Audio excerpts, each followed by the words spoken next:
Habíamos anunciado ya que hoy nuestro columnista de espectáculos, cultura, fundamentalmente nos habla siempre de cine, de series, de documentales, pero hoy nos va a hablar sobre 3 libros que para él lo conectaron con el peronismo, con la historia personal. Hay una relación ahí de historia personal y peronismo. Y aquellos libros que a uno le regalan le hicieron pensar y lo convirtieron en marcas en un momento de la vida de cada uno. Hicimos así como una mini encuesta de cuáles eran los libros del peronismo. Yo creo que al peronismo no se llega a través de los libros, o algunos sí habrán llegado a través de los libros, pero sí hubo libros en que reafirmaron una identidad o nos clarificaron otras o nos hicieron más peronistas. A mí, por ejemplo, me hicieron más peronista los libros de Perón. Pero vamos a darle la bienvenida a Gonzalo Magliano. Gonzalo, ¿cómo estás? Buenas tardes, feliz 17. Hola Vivian, feliz día de la lealtad peronista a vos y a todos les oyentes que están del otro lado del dial. Bueno, hablábamos de los libros. Yo decía que al peronismo no conozco a nadie que haya llegado a través de los libros, se haya hecho peronista inicialmente. Pero digo que hay momentos en que te aclaran, te ubican, te dan una otra dimensión, profundizan ese peronismo. Vos decías que, viste, acá deshacemos esa consigna alpargata, sí, libro, ¿no?, que le han adjudicado al peronismo tan lejos de la realidad, ¿no?, de lo que fue el peronismo culturalmente. Vos me decías que te marcaron 3 libros. ¿Cuáles fueron los 3 libros que te marcaron? Mirá, el primero que yo quiero mencionar es uno de Norberto Galazo, que se llama Jauretche y su época. Uh-huh. Este libro, mira, me encantó cuando vos planteas esto de que uno no llega al peronismo por los libros. Y yo llego a este libro por mi papá, que él era peronista, fue militante peronista, delegado de FOETRA en los 70, todavía tengo su carnet de delegado sindical del 73 al 75, con esos bigotes que hoy los jóvenes de hoy diríamos que es tipo Bombita Rodríguez. Sí, es típico. Y yo llego en el 2002, ¿no? Después del 2001, de mi despertar político, mi interés por saber más, por leer. Yo en ese momento era como peronista, me decía como un peronista anarquista a un punto. ¿Por qué? Claro, yo había vivido en los 90, que fue el menemismo, y bueno, y todo lo que fue del neoliberalismo, tradición de las banderas históricas, etcétera. Pero por mi papá y por las historias que me contaba y las ideas, yo era peronista de Perón. No del partido justicialista. Entonces, después de 2002 le digo, papá, me gustaría leer algo de política, ¿qué me recomendás? Y dice, mirá, andate a la biblioteca que está en el living y fíjate cualquier libro de Galazo, cualquiera o cualquiera de Jauretche, me dice, cualquiera empezá a leer. Típico. Y yo llego en el 2002, ¿no? Después del 2001, de mi despertar político, mi interés por saber más, por leer. Yo en ese momento era como peronista, me decía como un peronista anarquista a un punto. ¿Por qué? Claro, yo había vivido en los 90, que fue el menemismo, y bueno, y todo lo que fue del neoliberalismo, tradición de las banderas históricas, etcétera. Pero por mi papá y por las historias que me contaba y las ideas, yo era peronista de Perón. No del partido justicialista. Entonces, después de 2002 le digo, papá, me gustaría leer algo de política, ¿qué me recomendás? Y dice, mirá, andate a la biblioteca que está en el living y fíjate cualquier libro de Galazo, cualquiera o cualquiera de Jauretche, me dice, cualquiera empezá a leer. Bueno, yo fui y elegí justo dije, una biografía escrita por Norberto Galasso, y ahí descubrí quizás el gran historiador y ensayista del pensamiento nacional que tenemos, que es Norberto Galasso, que sigue vivo, tengo entendido, tiene 84 años. Sí, y sigue produciendo y sigue haciendo programas de radio y nos sigue aclarando y esclareciendo cotidianamente. Sí, una gran obra, la de Norberto Galasso. Ni hablar. Y bueno, y yo descubrí a Jauretche ahí, en el 2002, digamos, cuando ya no estaba, cuando era un personaje ignoto para la juventud, por lo menos. Y ahí descubrí, en un muy buen libro, que lo recomiendo, que yo tengo una edición de Peñalillo del 84, vieja, gastada, pero marcada por mi papá, que es una biografía, pero medio crónica, ¿no? Te va como contando cómo era el pueblo Lincoln donde vivió Arturo Jauretche, y cómo fue su vida y cómo fue su intervención política desde que nació hasta el 55, hasta el golpe de Estado contra Perón. ¿No sabés que creo que nadie, absolutamente nadie, no existe la persona que no te diga que entendió cabalmente, con dos personas o con dos autores, profundizó y le aclaró el peronismo, y si tenía alguna duda le quedó claro, digamos, que era culturalmente sobre todo el peronismo, que es Enrique Santos Discépolo con Mordisquito, con aquel histórico programa de radio y ese personaje, y Jauretche. Creo que Jauretche, sobre todo el medio pelo, las onceras, creo que marcó muchas generaciones, más tarde o más temprano, pero él lo tomó. Y me acordaba de ahora cuando decías que jóvenes Jauretche, cuando Jauretche no sonaba, ¿no? En después de los 90, viste ese vacío histórico que hubo de nuestra propia historia, y ese corte que no eran los Piojos, ¿no? Que salieron con Jauretche, ¿es de esa época? Claro. Más o menos, sí, del 2000. Claro. Del 2000, así que era más o menos por esa época.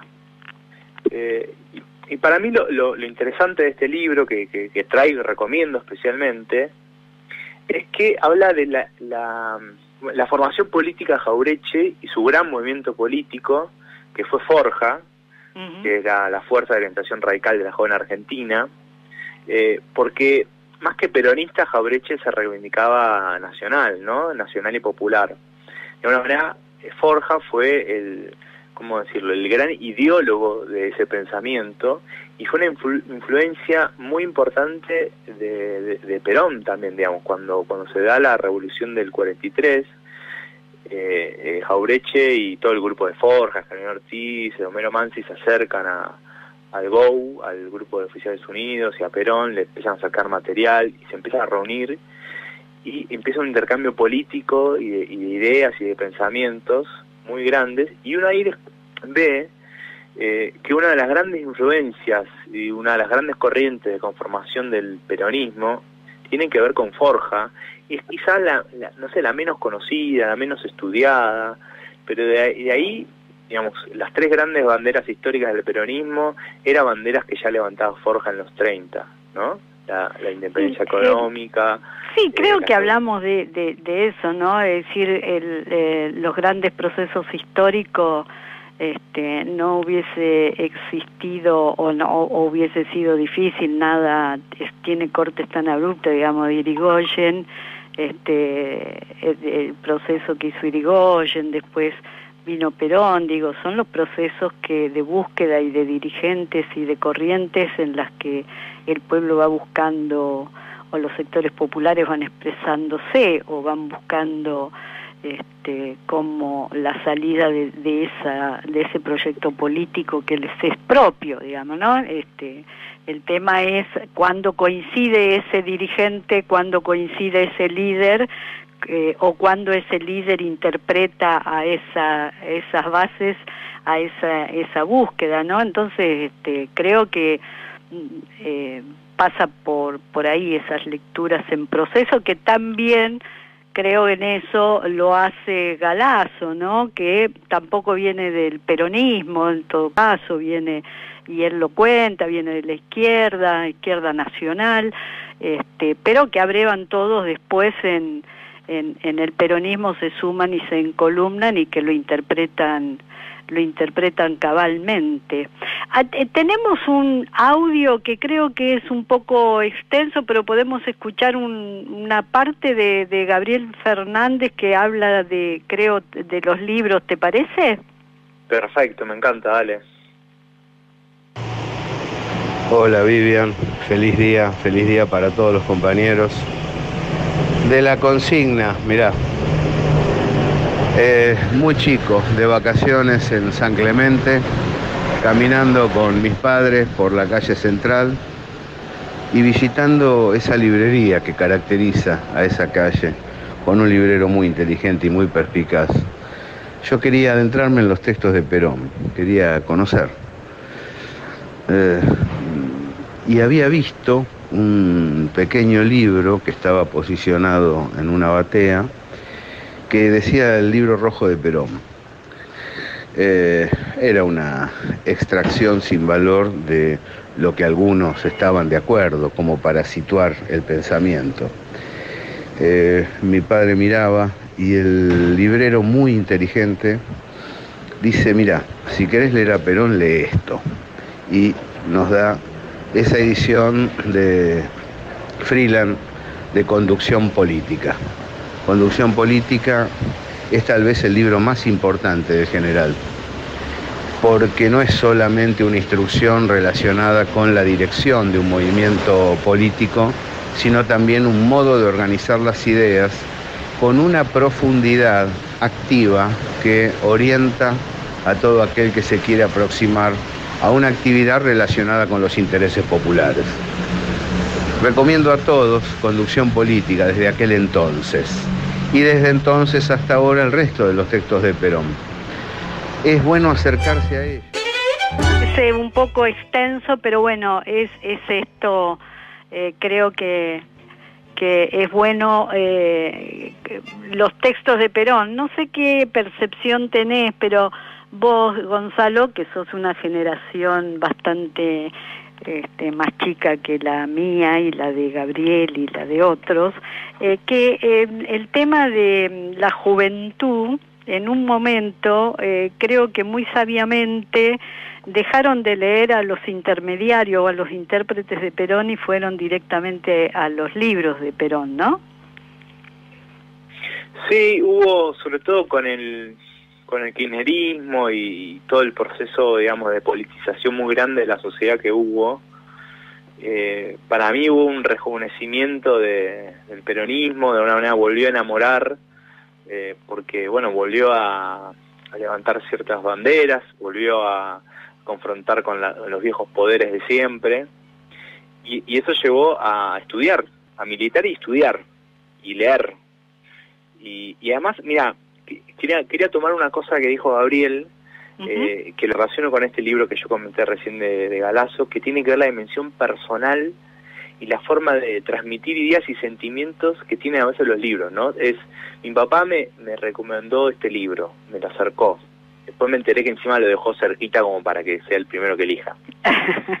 Eso me enteré por un militante, un compañero de militancia después de su fallecimiento, que me contó esa historia. Y la otra, Gabriel, diciendo: estoy caminando con mi papá, y nos acercamos, y hay algo, por eso me parece que está bueno, porque también están los compañeros de militancia, ¿no? Que empezás a militar y te regalan un libro para que profundice, después están las discusiones políticas, y esa dimensión del libro me parece extraordinaria, y por eso me hace extraordinario también volver a Perón, ¿no? Y leerlo a Perón. Porque, viste, hay demasiada distorsión. Sí, demasiados interpretadores. No, las interpretaciones de Perón, inclusive creo que ahí con vos tengo alguna diferencia, que es el último Perón, el primer Perón, el segundo Perón, el tercer Perón, el cuarto Perón. Digo, creo que son la lectura de la historia en procesos, ¿no? Creo que eran momentos distintos, y no siempre la correlación de fuerza o la situación o la realidad es la misma y se puede actuar y ejecutar de la misma manera, ¿no? Inclusive hay algunos momentos en que se distorsiona tanto que hasta se ocultan datos que son valiosos en ese análisis. Entonces me parece que la lectura de Perón bueno, después en todo caso discutimos con Perón o discutimos con Evita pero discutimos con el original y no sobre el intérprete. Tal cual. Bueno, en esa línea también de pensar el peronismo más allá de Perón, ¿no? Como un gran movimiento, me parecía interesante traer un libro de Alejandro Grimson, que salió el año pasado, que es El peronismo, de Perón a Kirchner, el movimiento que no deja acomodar a la política argentina, y creo que es un gran subtítulo. ¿Por qué me parecía interesante traerlo? Por un lado, a mí me atrae porque, bueno, yo llegué a Jauretche antes de la universidad y llego a Grimson después de la universidad, y bueno, uno tiene otras influencias, ¿no? Y me parece interesante pues una mirada desde la antropología del peronismo, ¿no? En sentido también como fenómeno cultural y como identidad política.